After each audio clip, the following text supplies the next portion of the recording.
Hello again, everyone. This is the fourth segment of the on-site non-potable water systems rulemaking. This portion of the presentation will cover Part 3, Design, Log Reduction Targets and Credits, and Water Quality Limits Overview. Part 3 contains sections 300 to 330, and it includes tables 1 through 3. So diving right in, this is Table 1. It is the pathogen log 10 reduction targets table. And what to say about this slide? I guess traditionally water and wastewater systems have been monitored using fecal indicator organisms, or FIOs. The presence or concentration of the FIOs in samples of water or wastewater is considered indicative of other waterborne pathogens.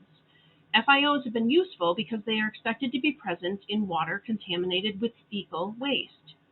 The use of FIOs for an on-site system, however, has its limitations, including FIOs may just not be present in the source water for a non-potable water system. They are also not necessarily representative of all pathogen groups. They are also more difficult to measure consistently than other surrogate parameters.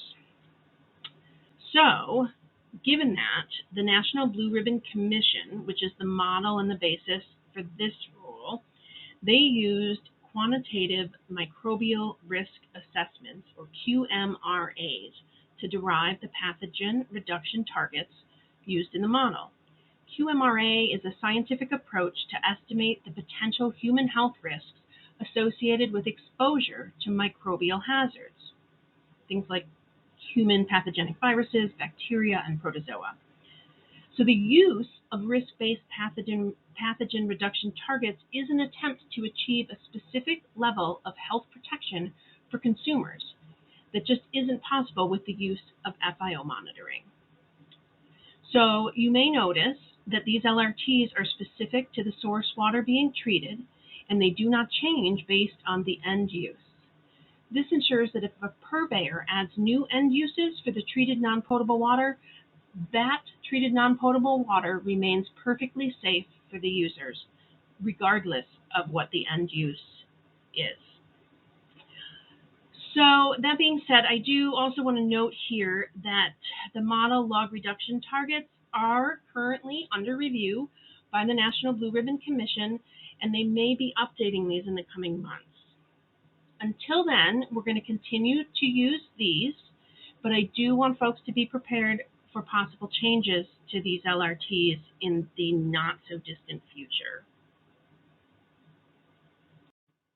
So next, we have Table 2, Treatment Unit Processed Log 10 Reduction Credits, or LRCs for short. So I'm not going to say too much about these other than to take some time to look this table over.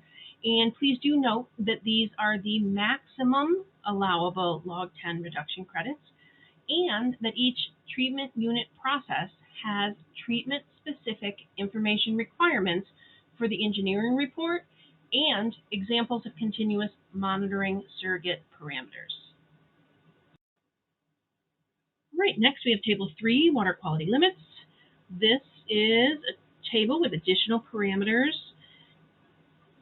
with their corresponding limits, as well as a column that notes whether or not immediate diversion is required. All right, so here we have Section 315, Design Requirements for All On-Site Systems.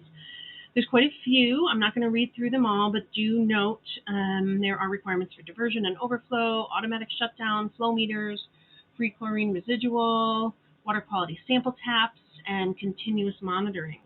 I do want to take a moment to mention this type of monitoring. It's substantially different from earlier approaches for on-site monitoring, on-site non-potable water system monitoring, which often required periodic sampling of fecal indicator organisms, like I was talking about earlier, and then the other water quality parameters as well. But continuous monitoring, it involves the ongoing confirmation of system performance with the use of sensors, analyzers, meters, and other instrumentation, no less than once every 15 minutes.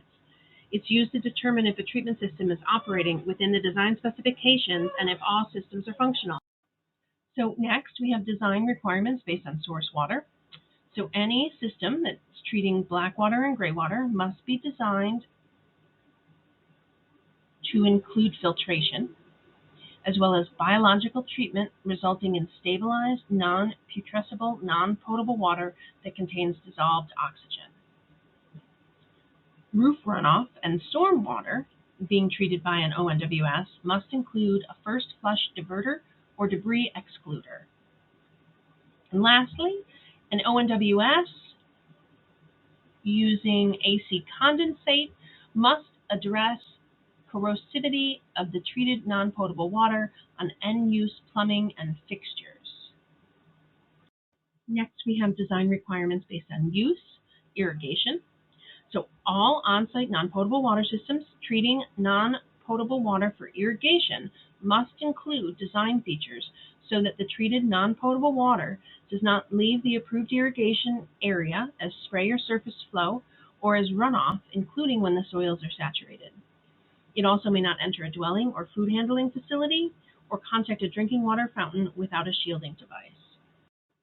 All right, and lastly, we have design requirements based on use, district scale. So systems collecting, treating, receiving, or distributing water, or a combination of these for district scale projects must include lockable valves, which can be activated to control the flow of water from any source originating from another property, and lockable valves, which can be activated to control the flow of water to any property. So this concludes the fourth segment of this presentation on part 3 of the draft rule.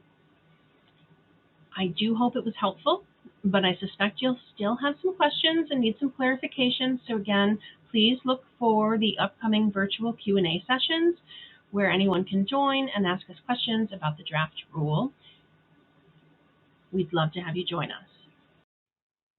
If you have any questions in the meantime, I'm happy to answer them. Please reach out to me via email or phone. My email is Jocelyn, Jocelyn, .jones, Jones, at doh.wa.gov. My telephone number is 360-236-2030. Thank you so much for taking the time to watch and listen to this presentation. Again, I hope the information is useful, and I do look forward to hearing back from you all in the form of comments or attendance at a forthcoming Q&A. Please stay tuned. Bye-bye. And as always, to request this document in another format, please call 1-805-525-0127.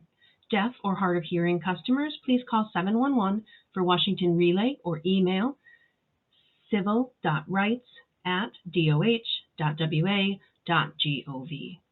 Thank you again for your time and attention.